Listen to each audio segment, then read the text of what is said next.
I'm here to tell you that you need to prepare for Mardi Gras in Evangeline Parish this year because it's happening in the village of Chaitanya and the town of Mamou. So visit our website at evangelineparishtourism.org to find out all the details of what will be happening and why you definitely don't want to miss it.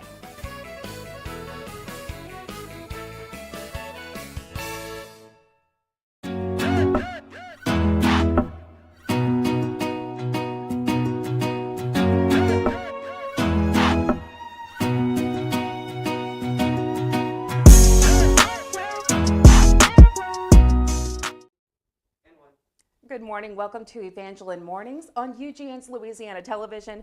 I'm Nancy Kay. Joining us right now, Evangeline Parish Sheriff Charles Guillory. Thank you so much for being here, sir. Oh, thank you, Nancy. It's a pleasure to be here. Sure. Well, let's start by, for those who don't really know you, tell us a little bit about where are you from? Okay, originally I'm from Pine Prairie. I'll tell you a little bit about myself.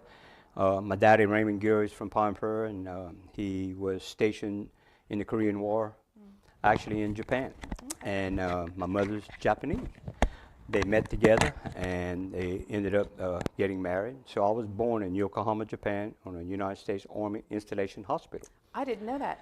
A lot of people don't. So yeah, that's very cool. we returned back to the United States by United States naval vessel, landed in California, and we resided in Pine Prairie. And at that time, I was about 2 years old.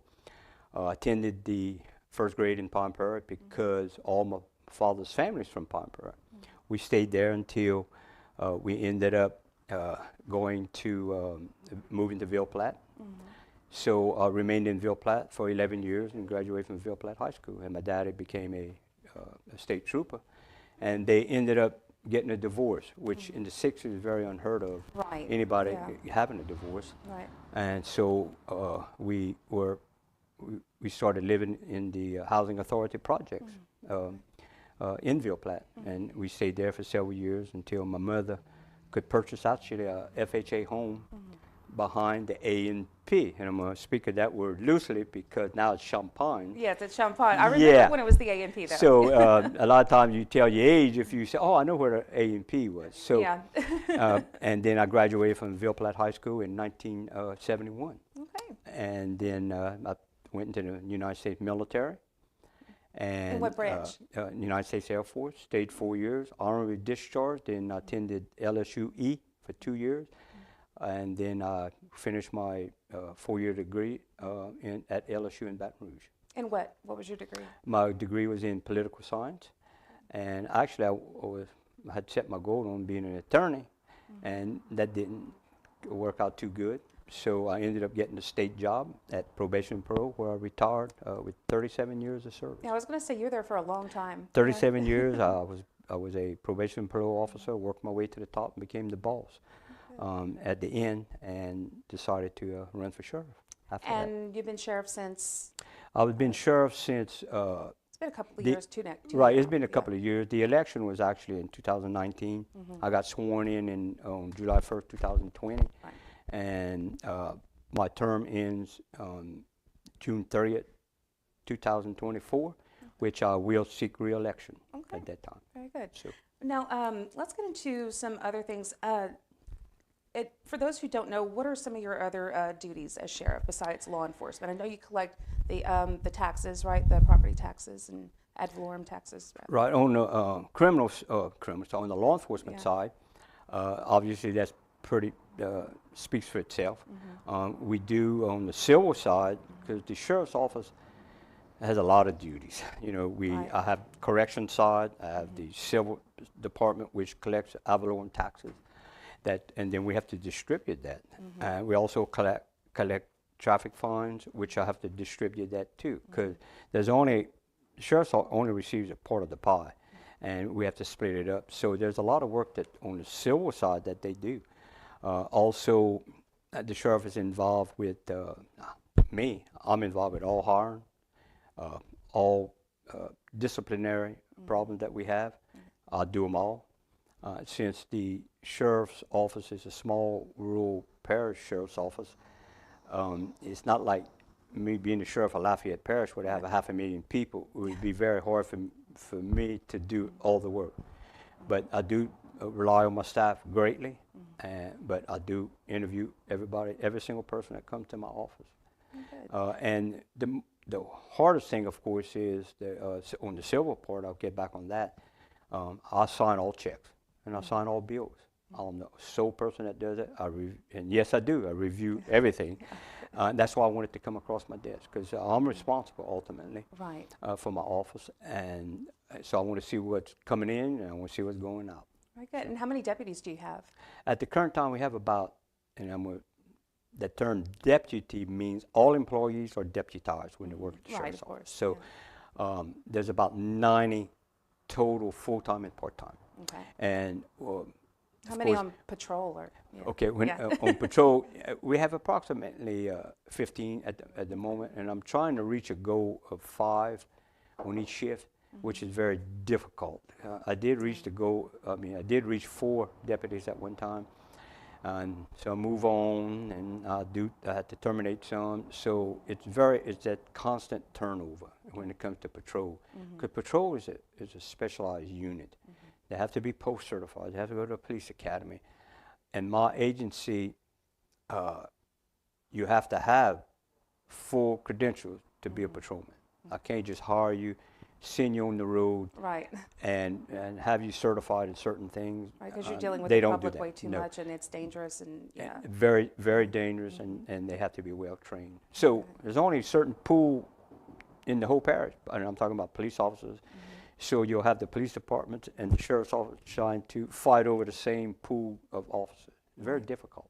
And your office is actually a pretty powerful office that a lot of people probably don't realize. You're kind of your own governing authority in a way. And actually, there was a sheriff who said, Sheriff of Jefferson Parish. It was Harry Lee. And I like the quote he said, "Why would I want to be governor when I can be king?" and Sheriff Lee had a point there. Yeah. I answer to no one except the people. Right. I have no boss. I have no supervisor. When I did try to, and I was successful of bringing up the sales tax, somebody says, you have to ask the police, you're the governing authority, to give you permission. No, I don't. No, you don't. I can ask for a tax every day of the year if I wanted to, even a property tax or a sales tax. So the sheriff does have a lot of authority. And again, it's if it's a good Christian, faithful sheriff, that authority would be held at bay, and he's just going to do his job. And I don't even think about how much authority I have. And a lot of people, not a lot, but some people, you have a lot of authority. And I didn't know that. So, and I'll pass it off as that. I didn't know that. So, yes, and I don't. My authority is within the bounds of Evangeline Parish. So there's no city limits. I can go to any town, village within Evangeline Parish. And we do. So, yes. I know you help out the police department quite a bit. We help out the police departments a lot. And we do, especially at Ville Platte PD, make calls for assistance, especially at night. I just interviewed Chief Lartigue recently. And I'm a big believer in helping out fellow officers. And if they need assistance, we're going to go. So, we have to work as a team for it to be safe in Evangeline Parish. Now, it seems every week I'm seeing headlines in the Gazette that you guys are making these big drug busts. So you've been doing a great job with that. Your staff has been doing a great job. And so do you know about how many big drug busts you've had so far? And what is the most common drug that you're finding? We had several drug busts within the last year, and I forgot the exact number, but it was around 150. Now, this is what happens with the drug bust. It's getting a little bit harder because when you start working narcotics, the drug dealers get a little bit smarter. Yeah. We used to get a lot of cash, and now they use Cash App or PayPal, so they don't have as much cash on hand anymore. So now, could we go through the courts and maybe capture some of that money? Yes, we can, but it would be pretty difficult. So, and we set a limit. Obviously, if somebody has, we don't want to. If somebody has $300-400, we don't actually seize that because it does cost a whole lot of money to try to seize it. Right, right. So, and it has to go through the courts and got to file motions and all kinds of other things. So it's a little bit more difficult. So we, if somebody doesn't have a certain amount of money that on them. We won't see it. We just give it back to them. But and you did ask about the drug of choice, Well, which would be yes, really quickly because we'll have to take a break. But what's the most popular drug that? crystal meth, obviously. That's what I was thinking. Cheap to make, Yeah. and you're high. Could last 8 hours. So that's the drug of choice at the moment. Very, very, so much immediate addiction. Yeah. Very terrible drug. Well, okay, we're going to pause for just a little break. Okay. And when we come back, we're going to have a lot more to talk about. I want to talk about the jail, which there's been a lot of controversy the last couple of years on the new jail, and some other issues as well. So, Okay, well, thank you, Nancy. All right, we'll be right back with Sheriff Charles Guillory. You're watching Evangeline Mornings on UGN's Louisiana Television. As much as Mardi Gras is a tradition in Mamou and Eunice, so is T-Boys, Boudin, and Crackling. This Mardi Gras season, just follow the sign that says award-winning Boudin. Be strong and courageous. That's the message Jesus has for you if you're injured or ill. Keep your eyes on Christ and let us at Fontenot Physical Therapy and Fontenot Physical Therapy West help you run the race. Fear is useless. Just trust in Jesus and let us help you have hope in your future. Have a happy new year and God bless you.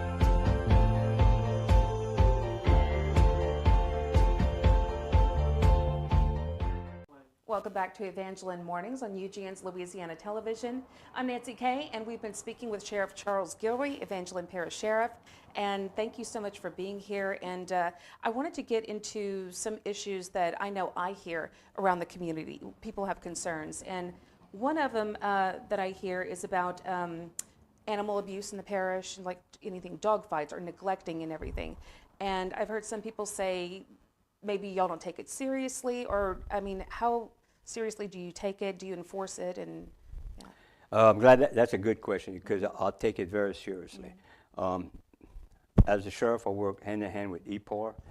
Evangeline Parish doesn't have an animal control officer. right. So Jen with EPAR, we go hand in hand. They did have a horse that was neglected not long ago. Yes. We even got a warrant for their arrest. They moved the horse out, and we're still trying to execute the warrant. And actually, they moved out of the parish. But Jen can tell you herself Yes. that the sheriff's behind her 100%. Oh, yeah, she's been on the show before. Oh, okay. And I hear other people saying things. I just wanted to let them know. So if anybody does have a complaint, since I've been sheriff, every complaint is really looked into very seriously. Even we had complaints about a pit bull family, if you want to call it that, where they would go to the neighbor and call Jen. They actually flew the dogs, and that's the part I didn't know. They actually flew the dogs to another state. And it's so the judges are behind it also. We get an order very easily, even a warrant signed, and they'll sign it. Of course, we take pictures and stuff. And all we want from the public, honestly, if somebody can't take care of a horse, I call Jen, and they want to give it up, she'll take care of that. And yes, we do. You know. Very good. Matter of fact, we did have a drive at Christmas time for dog food. Yes. I've donated some dog food also, so it is important. We even had some dog houses that was brought to the sheriff's office when during a hurricane when it was going to flood. Right. So EPAR said, we're going to bring you 5 or 6 dog houses. Can we bring them? We had them in our little parking lot. Sure, they can bring the dogs, and we had dog food to feed them also. That's wonderful. So, yes. Yeah, I had we take rescued it one serious. not long ago, and now she's in Pennsylvania. So Oh, they had okay. a huge transport to Pennsylvania. She just got adopted. So Okay, yeah. so I'd recommend anybody, if they don't want an animal, just don't go throw it on the side of the road. Just 'cause- be humane. Oh, I have two of my Somebody will daughters. help. Two of my daughters. They really love animals, Yeah. and one of them picked the 2 dogs she had. She found them on the side of the road. That's how I always find mine. Yeah, she found them on the side of the road. So. Yeah. Well, very good. I know a lot of people are going to be happy to hear that. I want to get into some more serious discussions because there's been controversy in the last couple of years. One of them, the most recent, has to do with 911 and the sheriff's office controlling 911. Can you briefly explain what the situation is and how it's been resolved? 911, the reason I talked about merging with 911 was actually to save the parish some money. I would merge my dispatch with 911 dispatch, and of course, any merger, some people may lose their job, which is distasteful, but it would have to be done in order to do the savings. So I made a proposal, which in turn was with the jail proposal. They kind of went hand in hand.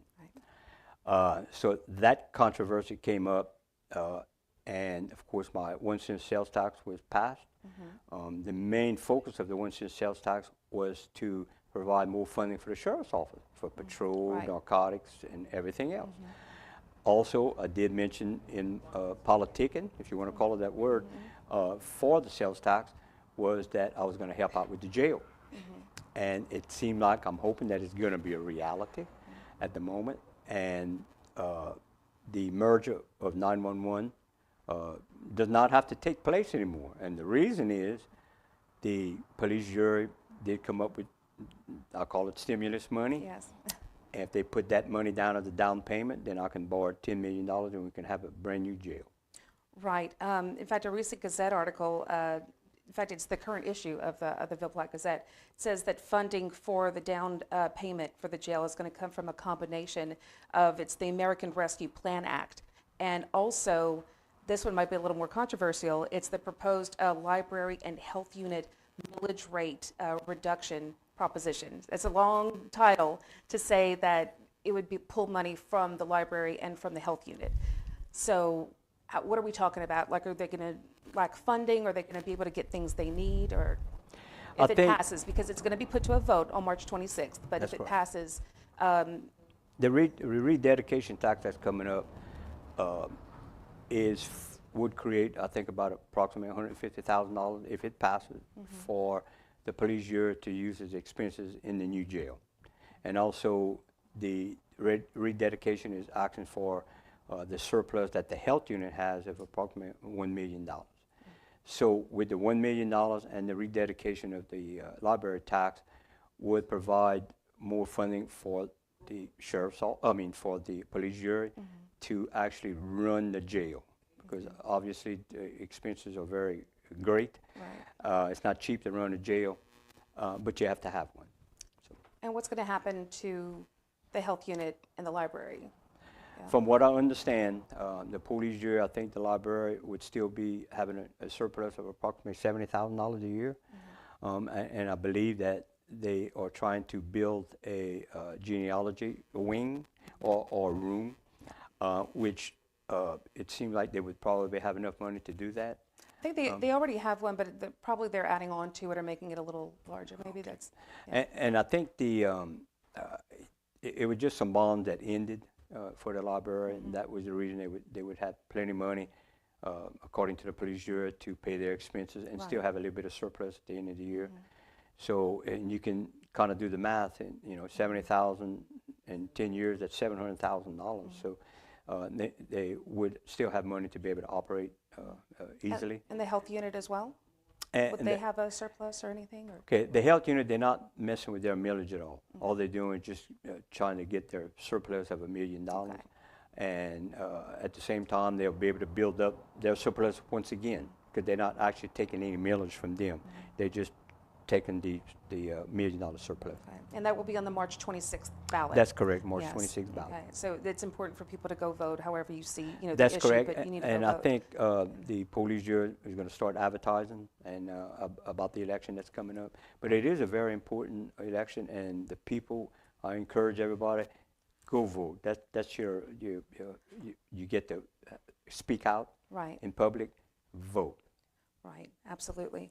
And can you tell us a little bit more about the jail? Because I know you have some plans that you drew up. It's on the front page of the newspaper. Did a good job drawing that up, by the way. Oh, It's okay, well, thank you. Yeah, like you said somebody thought you, like a little architect right there. Right. It looks a lot better than I can draw. Yeah. Do you want to maybe show if we can get a zoom okay. up on the Yes. camera? But Yeah, I have, actually, this is Maxey Ray Road, Okay. and this is 911, the trade school or the community college, and of course, Cooper Cameron's right here, and Ville Platte On Works, and the National Guard Armory, and John Mard's building companies right there. The jail would be directly behind 911. right behind 911. Yes, it will. And I even went a little further, and the reason I went a little further was in 25 or 30 years, the current courthouse that we have right now, it's already dated and it's too small, Yes. way too small. So right here, and I just threw that in there. In the future, they should be looking at Evangeline Parish government complex. Just make it, and then the jail would be right behind the new Right. courthouse, tax office, clerk of court, and so that's just one of the proposals that in the future, I think they should at least be thinking about it. Can they make the new courthouse look like the old courthouse Yeah. before this one was built? Well, But they- I know they had to tear down the old one because it wasn't Yeah. built right or something. It was No. crumbling, but it was beautiful. Right, it Yeah. was beautiful. So maybe And- if they can go back to that design. They can, but I don't know. Everything's so Compared to the one they have metal, prefab. So I know. I don't know. But it would be a great idea for at least Right. entertain that idea in the future, Of because course. we have to for our children and grandchildren. Of course, of course. Now, really quickly, has any of the technology in the sheriff's office changed since you've been sheriff? Oh, a lot. Lot, And I'm going to speak. Even the taxes can be paid online now. They didn't have that before. Also, the people who don't pay their taxes, and we have tax sales. That is online. You do your bidding online, which it's a whole lot more fair. Right. Also, pay fines is on. You can credit card. You can do it online. So we have used all of our technology, make it a whole lot easier. But still, you can walk in and pay your taxes like a lot of the elderly people come in and pay, Right. which that's still in place too. So it made our office tremendously easier and more efficient. Very good. I'm glad to hear that. ma'am. And before we head out, I wanted to talk a little bit about some of the personal information you shared with us during the break, but only what makes you comfortable, because I think you have a very interesting backstory. I did not know about your heritage. If you wanted to explain about that, and maybe about you said your father was in the military, so you can jump from there. My father was in the military. He was during the Korean War. He was stationed in Japan, and he met my mother, who's Japanese, and hopefully they fell in love, and they got married. I'm sure they they got did. married in Japan, and I was a result of that. And I was born in the United States Army Installation Hospital in Yokohama, Japan. And after my father's tour was over with, he moved back to Pine Prairie, because he's from Pine Prairie, Louisiana. He lived in Pine Prairie, and we stayed there till I went to the first grade. And we moved to Ville Platte. Actually, we moved to the Housing Authority projects. And my father then became a state trooper. And then they had a divorce, which was very unheard of back then in the 60s. Yes. They divorced, and my father moved to Opelousas, and my mother remained in the projects, and we stayed there several years. And then she took on 3 jobs, believe it or not. She went to trade school and became a LPN. She worked at the library in Ville Platte, where she eventually retired.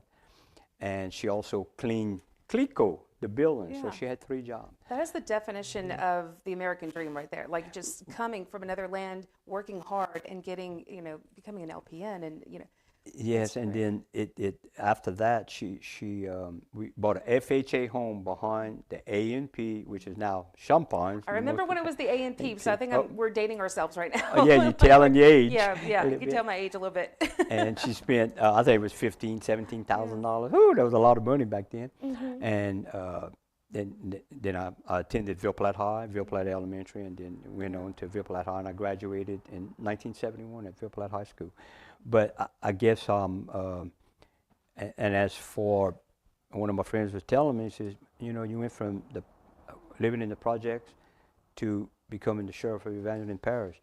And I says, well, you don't really think about things as it goes along. The only thing is, and he said, you probably the first minority to be the sheriff of Evangeline Parish, being Japanese American. And I said, well, I didn't think about it. And I never want to, you used a good word, focus on that. Right. I worked You hard. don't want that to be the focus. You want your job to be I the want my focus, job yeah. and me, my personality, my educational background, and all the work experiences I had to be the focus of being the sheriff. And that's what I ran on, and I became the sheriff. And I can just say you were kind of shy from talking about it, and I could tell because you really do want your job to stand out as opposed to just, your background and who you are. We kind of had to talk you into it because we think it's a wonderful story and it's very inspiring. And you said something lovely that whenever your mother was in Pine Prairie, that the community was so welcoming. And I mean, it wasn't that long after World War II. No, it sure wasn't. And they never ridiculed her or picked at her. Because that did happen. And then you had the Japanese internment camps, around the country. And other places they would go and they would be harassed, probably daily. But you said they were very welcoming in Pine. They were very welcomed her with open arms. Never had any problems whatsoever, and I was grateful of that for her because she was 20 years old. She only went back home to her homeland one time, only one time. And I did meet one of her sisters came, and I met her. But it's when you're so far away. It's like us. You don't want to see your mom, and you might drive to Mamu, right, or something. So it's not the same thing for my mother, right? So she had this ties with some of her Japanese friends, and they would visit and eat Japanese food, So and Mama didn't. Not does she eat pons and sausage? Yes, she learned to cook just like everybody else, and that's what we were raised up with. Just regular old Cajun food, I call it. Is she with technology nowadays? Like you can FaceTime. Does she get to visit her family? No, she doesn't FaceTime or anything. She's 90 years old, and she does talk to them on the phone. Her mother passed away many years ago. You ought to get her a little phone just so they could see each other again. Yeah, I never thought she does have a cell phone, and she could probably FaceTime. And my mother-in-law, who's 87, FaceTime. So I know my mama could FaceTime. My mom is 72. Well, she'll be 72 in May, and she doesn't know what she's doing half the time. But usually she will answer. She knows how to answer the phone. Oh, So we'll FaceTime. So Yeah. So she enjoys that. Yeah. So that may be something good. Is there anything before we go that you wanted to mention about your office? No, the only thing is just to let the public know that we're doing a great job. Of course, one of my duties is to talk to the people, and I do, and I return all my phone calls if I can. Sometimes they may get lost on my desk, but I do return my phone calls. People can walk in my door. I have an open door, and they can come anytime. Appointments are much welcome because you get that slot, Right. So sometimes people come in and don't have anything. If they come early in the morning, it's always better. Right. And I try to help out anybody. Of course, as for I got ministry that's brought back into the jail. We have substance abuse. Also, if you want to earn your GED, that's why the new jail is most important too, because I can have a chapel and a little room for education. Substance abuse, even anger management, and we need all those things. Absolutely. I mean, it needs to be rehabilitative, And we have to rebuild, and we have to try to help them. Because the current jail is terrible. It's terrible. You know where they do their ministry? In the kitchen. And it's small. It's probably like this. But anyway. Sheriff, thank you so much. And how can people get in touch with you? Just like you said, make an appointment or call. You have an open door policy. And they can walk into. Yeah. In any kind of way. Sometimes they may have to wait an hour or so because that's somebody that's already in there. But that's all they have to do. Just call the sheriff's office, make an appointment, or walk in. I'll be glad to talk to anybody. Sheriff, thank you so much for joining us today. We're Thank very you, informed. Nancy. And I hope you keep coming back because we love talking to you and just update us on what's happening. And thank you for all the good work you're doing around the parish. Thank you very much. And we're going to continue to work on it. All right, thank you. All Sheriff right. Charles Guillory, Evangeline Parish Sheriff. You're watching Evangeline Mornings on UGN's Louisiana Television.